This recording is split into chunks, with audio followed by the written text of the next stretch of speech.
That the fact is there's nothing wrong in celebrating icons even before election or just at the anvil of election. There's nothing wrong. But when you go about getting the birthplace wrong, you garland the wrong statues, you get names wrong, some of the readers which have gone to do so, would you reckon questions will be raised? Especially then you will be called the outsider and trying to appropriate inheritance that is not yours? The first question which arises is, why is Netaji an important aspect of this government's agenda, this Narendra Modi government's agenda?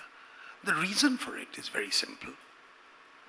That the history of India has been taught, has been disseminated in one way, in a way which glorifies certain people and relatively underplays the contribution of others. Netaji Subhas Chandra Bose happens to be a target of this, may I say, condescension. One of the first steps which this government did, much before the West Bengal elections was announced, was one, they celebrated the day Netaji announced the interim government of Azad Hind as one of the days in which the national tricolour was hoisted in Red Fort.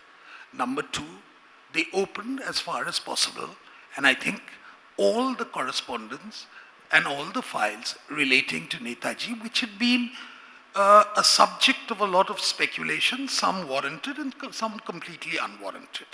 These were concrete steps which were done.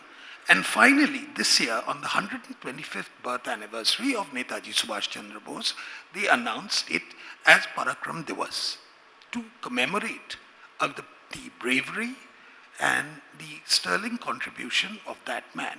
So, in that sense, Netaji's contribution has been imprinted into the calendar of India.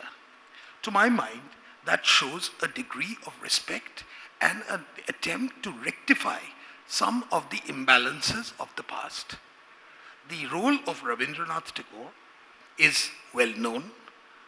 He's been honored in every possible way by this country. People read him in different ways. People see him as a philosopher. Some people see him as someone who's firmly molded the Bangla language. The contributions are different. But I don't think anybody would, in any sense, underplay the importance of this man in the national life of this country. This is beyond politics. We are honoring some of the major icons of India, whether it be Bankim Chandra Chattopadhyay, whether it be Rishi Aurobindo, whether it be Rabindranath Tagore, or whether it is Subhash Chandra Bose. Now, you come to a more interesting question. What if someone mispronounces a name? Now, I think that must be a terrible crime, and I think we mispronounce names all the time. My Hindi pronunciation is something which really wouldn't pass any exacting scrutiny.